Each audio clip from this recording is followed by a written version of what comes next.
Hello and welcome to another episode of the Wisdom in the Tangents podcast. We are counting down your most loved episodes of the year. We're going through all the episodes of 2024. We're really going through like December 23 all the way to November 24 and seeing which ones you love the most through your downloads, through the YouTube views, through shares and comments and likes and all of the things that you can do to show us that you love the show. Calculated it all together. And last week we went through your top 5. So we went through the 5, 4, and 3 spots, which if you did not listen to that yet, you can scroll back and listen to those. Got some clips from those episodes. We had people like Mallory Rogers, Emily Wish, and Kyle and Bianca Thompson from Oak and Iron Photo. Those were in your 4, 3, and 5. That was out of order. I did do them in order in that episode, so go listen to that. Today we're counting down your last 2 most loved episodes of 2024, starting with number 2. I'm just getting into it. I told you last episode I'm not going to do a bunch of banter. These are not going to be hour-and-a-half episodes because I really want to get into the meat of each of these episodes. So your number 2 episode, second most loved episode of the year, was with my friend Tuben. This is great. I loved seeing this on the top list because this is one of my favorite episodes. This is one of my favorite conversations of the year. We talked about how to fill your calendar whenever it's slow season, we really covered a bunch of different topics because it was just me and Kerr talking late at night just about everything business, all the things, and kind of, staying somewhat on topic. But we also talked a lot about horror movies too in the full episode. So if you like that, go check out that full episode. But episode 206, I had Kerr Tuben, who is a photographer, come on in. We talked about filling up your slow season, diversifying your income so you don't just have one stream of income, and how she does that, some tips and tricks on different ways that you can do that as well. So let's get into that clip from Tuben. But that's not to say that all of your inquiries are coming from couples. Like very rarely is it like direct sales, but if that's what you're trying to do, then you got to think about like who you're marketing to and where they're spending time online. And that's why Instagram has felt so like defeating to many of the humans I've been talking to. Yeah. I think that's something that we don't really think about is like, for a while, like we were in, like I'm 35 and like I was in that bracket, that 24 to 31 for a while because I started the business when I was 24. Yeah. So I was like right at the beginning of that. So I was in there for a long bit. And I was like, where I was hanging out was where most of my couples were because we were around the same time, same age. And now I'm like, well, I still like Instagram. And a lot of the 30 somethings still like Instagram, but that's not where a lot of our clients are because they're in other places, like you said, with like Snapchat. Yeah. I didn't know that Snapchat was still a thing until someone asked me what my Snap was. And I was like, are we still Snapchatting? Is that? Yes, I didn't know that. That's all they're doing. Yeah. And if you hate it like I do, I will not be getting on TikTok personally. I will not dance. Video content is not for me. I'm not in love with it. That's why I'm a photographer, not a videographer. Hire someone young, hire some 20 something as an intern or pay them well, which I would prefer you do, and have them speak to that clientele. But before you do that, before we like launch into marketing on social media, I think that everybody should like take a step back and track their leads from the past year. I know it's a pain in the butt. I know as entrepreneurs that sucks because all we want to do is take pretty pictures. But so my husband works for Hilton and he does like data statistics reporting and analysis. And so you need to know like where your leads are coming from, when they're coming in, and who they're coming from. And if they book you or not. So like, and then you can have data, actual concrete numbers onto like where to put my energy. Because for me, mine are coming from mostly planners and then word of mouth / past clientele. That is my like 45% of my weddings are coming from them. Then if you go like another level down, it's like venues / other word of mouth. And then if you go another level down, it's Instagram. And you don't have to be doing every single social media platform. In fact, if you hate something, it's going to be obvious. I have a girlfriend that doesn't have an Instagram, and she makes $1 million sales a year just from her Facebook group, like her boudoir Facebook group. So there's different ways that you can do it. You don't have to do everything. You just have to do the one that makes you the least miserable, because that's where you will probably show up authentically. And then outsource the things that you don't like, and then figure out where your leads are actually coming from, and then pour your energy and your marketing and your money into that. Yeah. So like I like love my relationship with my planner friends. I make sure to like spoil them. Either like you don't have to like send randos gifts out of nowhere because that makes no sense. But just like on wedding day, like show up super ready, or like do sneak peeks for them, or like submit to publication for them, or like, you know, or interact with them organically. And same thing with past clients, like gift them, friend all of their bridesmaids or groomsmen, like make sure that they know that they're loved, go above and beyond for them. And they will be like your biggest champions. Anytime I post something that's like a little, I wouldn't say cringe, but like emotionally, like I'm putting myself out there, my biggest cheerleaders are my past brides and grooms. They're always like, oh my God, it's so great to see you. Like you were the best. Like more so than like my parents, like my grooms and my brides are like cheering me on. So just like find out where your revenue streams are coming from, and that's where you put your money and your investment. Does that make sense? Oh yeah. Yeah. So for anyone who doesn't have like maybe a CRM that tracks that kind of stuff, how would you recommend them doing that? If An Excel spreadsheet will do it, my man. Cool. Okay.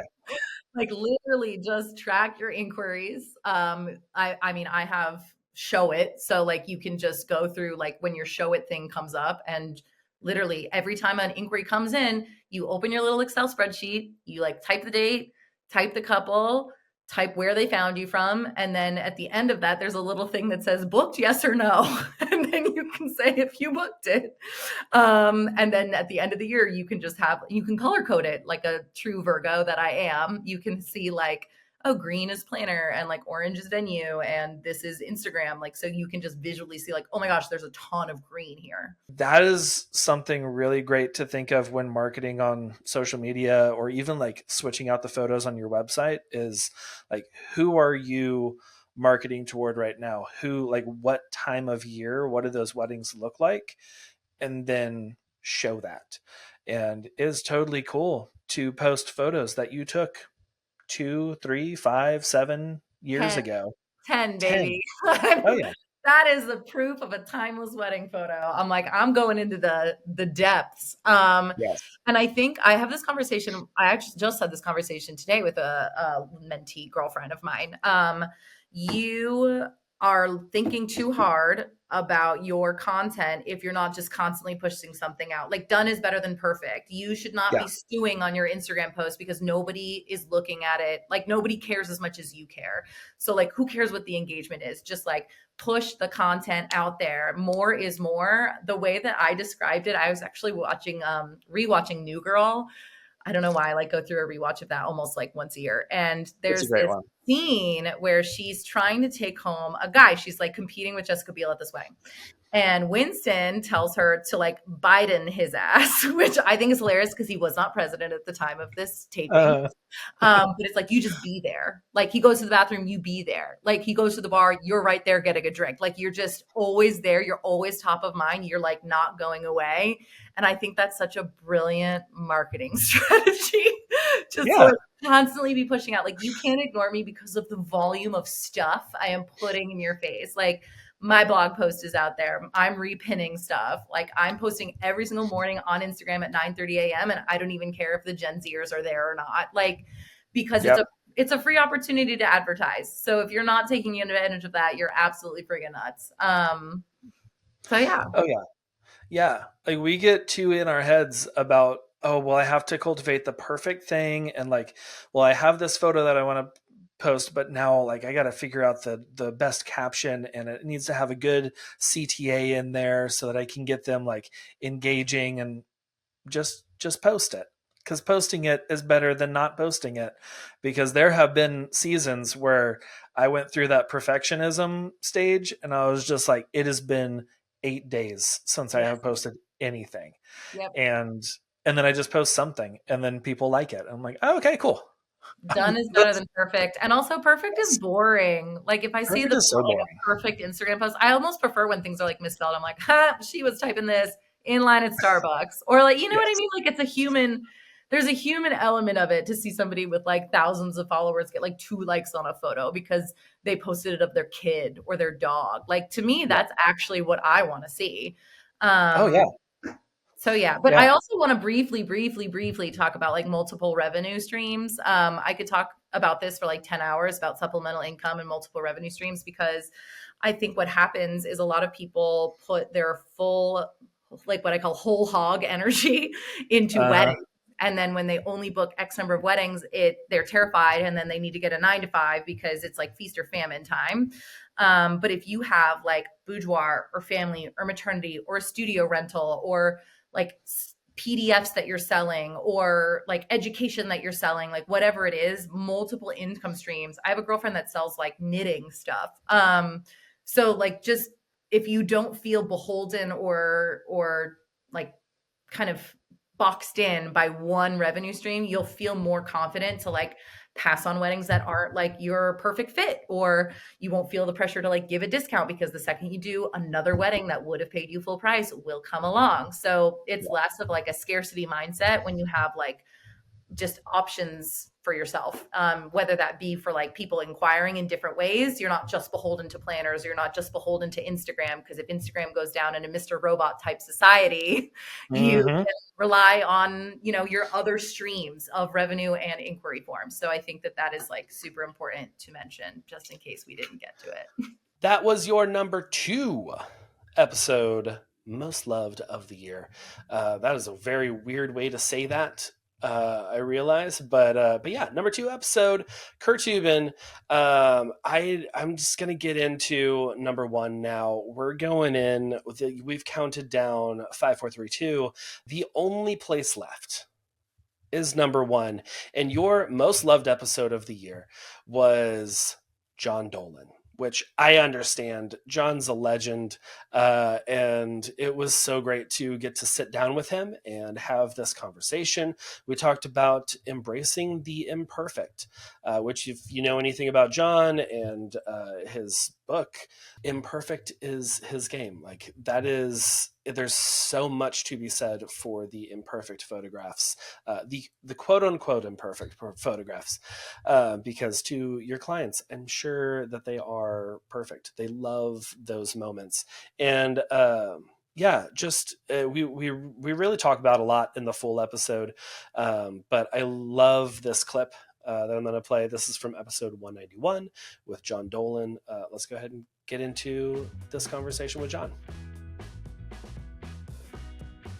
Also, if you do the math, say it's an 8-hour wedding, even a 10-hour wedding, and you're off with the photographer for an hour, that's, you know, you spent an hour and a half with your hair and makeup people.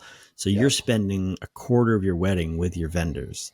Yeah. And then the wedding is almost over and you realize, I had a great time with the photographer and hair and makeup people, and I talked to my best friend for 7 minutes. So it's, I think photographers need to realize that it's not about you. It's not your wedding, and be creative in a different way. And I really constantly think, how much can I positively impact this wedding and not negatively impact it? And I've seen photographers at weddings who are just, you know, trying to push people into these, to get to these moments. And if you're pushing, you're not going to get it. Yeah. You have to be, it's a gift, and people give you the gift and you catch it. And if you're not ready, then, you know, you dropped it. So be faster next time. Mm-hmm. Yeah, yeah, and I love what you mentioned earlier about like knowing your couple of, Yeah.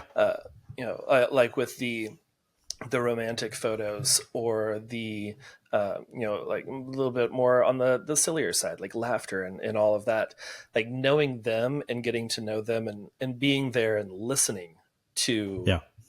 who they are, and picking up on those keys from them, of just like, if I'm putting you in these more like editorial type romantic poses and you are not liking it, like let's pivot from that and not try and force it, like you were saying, because one, they're going to remember, oh, like that's a beautiful photo, but like I remember how weird I felt when John was like, put your hand here and then like turn this way, but then look over your shoulder this way. And like, I just John would never say any of those words. No. I mean, I literally cannot tell another dude how to stand. It's like, I just can't, the words won't work. But also what you're saying, John, is that our job is to be readers of body language. Mm-hmm. You have to be able to look at walk into a room and know who's stressed and who's fighting and who's on the edge of breaking down.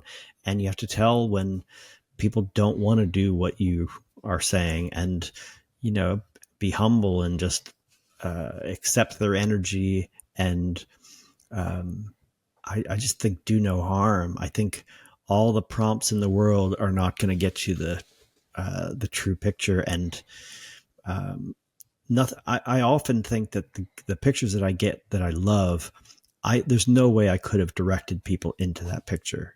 It had to come from them.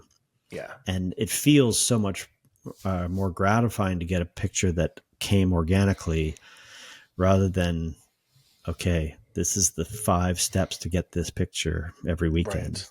Yeah. It just feels like a template. It does. And that's when like you start feeling very burnout with weddings, because it is a template. It's the same thing every weekend.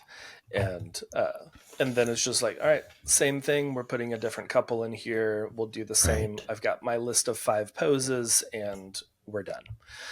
Like you could Photoshop different faces on different brides. And that's a warning sign. Yes. I mean, I have the other guide I have is, if your second shooter could have taken that picture, you need to work harder. Mm-hmm. If it's that easy that, you know, person next to you could have gotten that same shot. I think that a measure to avoid burnout, you have to be filled up more than drained. So when I get a picture that feels amazing to me, feels authentically came from them, that fills me up no matter how tired I am from that 3-day wedding. So you need to make sure you're making pictures that fill you up.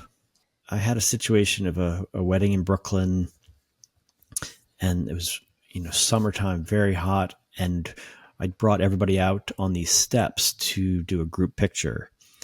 And there were all these kind of decorative balls on the steps. And just as we were setting up, a little kid knocked one of the balls, and all the balls started bouncing down the road. The groom immediately looked over to me and he's like, "The Imperfect, shoot, man, shoot." And he was a theater guy, and he got that was a live moment. Yeah. And some people would have freaked out, but I loved his reaction to it. Was this is all part of it. There's no right or wrong. You know, the poor kid was embarrassed, and it was kind of a great scene of balls rolling down this avenue in Brooklyn. That's great. But I think it's, you know, it's finding people who get you, and then you get to be their your co-creator with them. Mm. Yeah, and I love that, you know, because you had spoken about imperfection, and you had you had talked to them and communicated, and it wasn't just you know, here's my photos, if you like this, hire me kind of thing, but really like going through your whole process. He knew, because he was like, I've already talked to John about this. This is exactly what he was talking about. This is amazing. This is imperfection on my wedding day, and he's going to get this. This is going to be memorable. And, I think it's about the passion too. I think they could tell that I had something that meant a lot to me. So it doesn't have to be imperfection. It just has to be that you have a distinct quality to you. I mean, I'm definitely wary about spreading the gospel of imperfection, having a bunch of people just kind of apply it like a template. Right.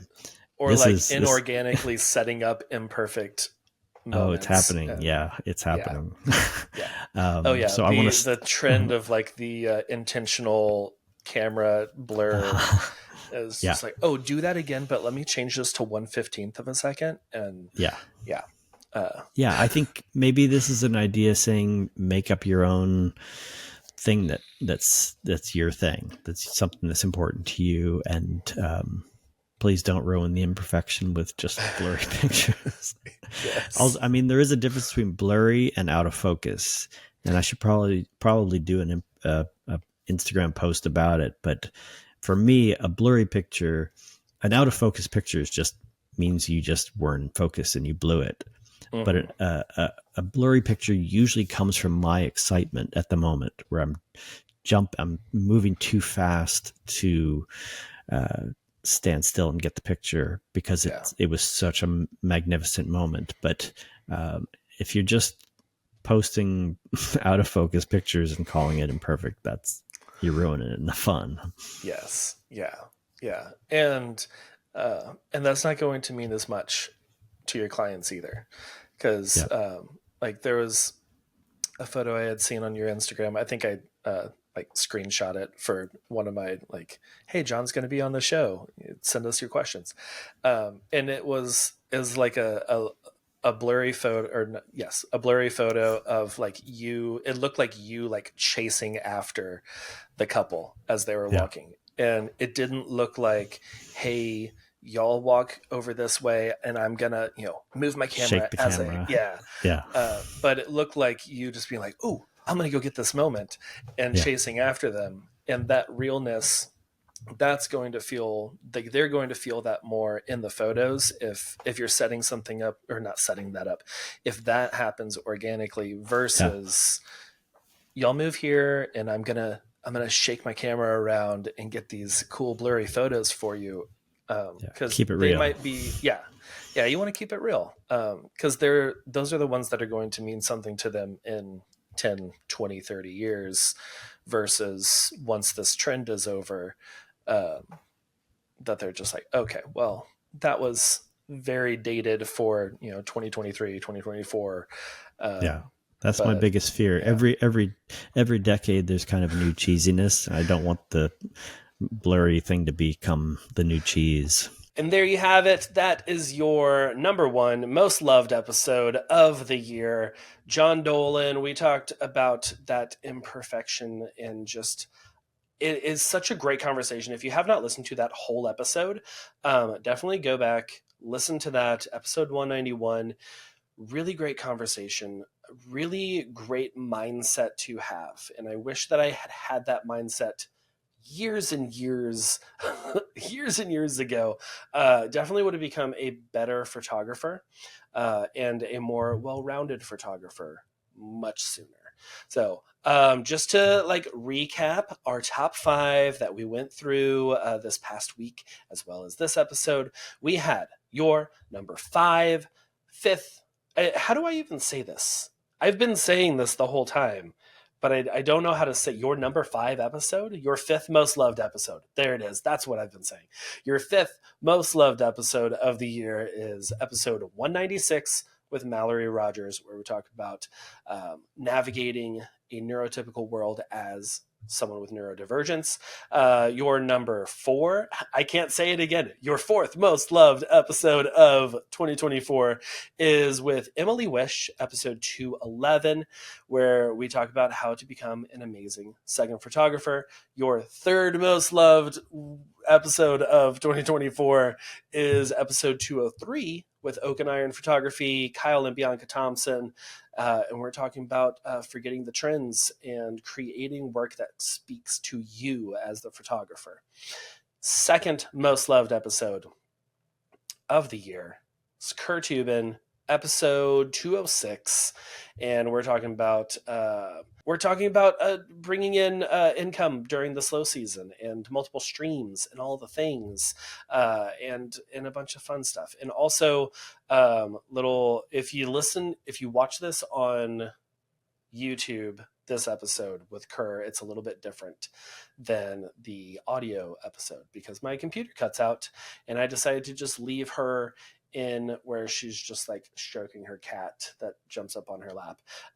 So fun things, the joys of live podcasting. And then your number one most loved episode of the year is with John Dolan, where we talk about embracing the imperfect, which is episode 191. So you can go listen to those full episodes. I encourage you to go listen to those full episodes. And thank you for going through this little walk down memory lane of 2024. I'm very excited for all the episodes of 2025. As always, this is a community. I want you to be part of this episode. That's one of the reasons why I do these live, to where you can actually be there and be part of the conversation with myself and with the guests. So join us live. We go live in the Facebook group as well as YouTube every time that we have a podcast recording. Which I share all of that on Instagram. That's probably the best place to keep up to date with when we're doing live episodes. But yeah, if there's anyone that you want to hear from this year, any subjects, any topics that you would like us to cover, or that you want me to do some solo episodes about, drop those in the comments. Shoot me a DM on Instagram. You can follow the show wit.pod, WITT.pod on Instagram, and find us Wisdom in the Tangents on YouTube. And yeah, thank you so much for being here. Thank you for listening this year, or I guess rather last year. Thank you for listening this year also. And I will see you next week with another episode of the Wisdom in the Tangents podcast. Bye, y'all.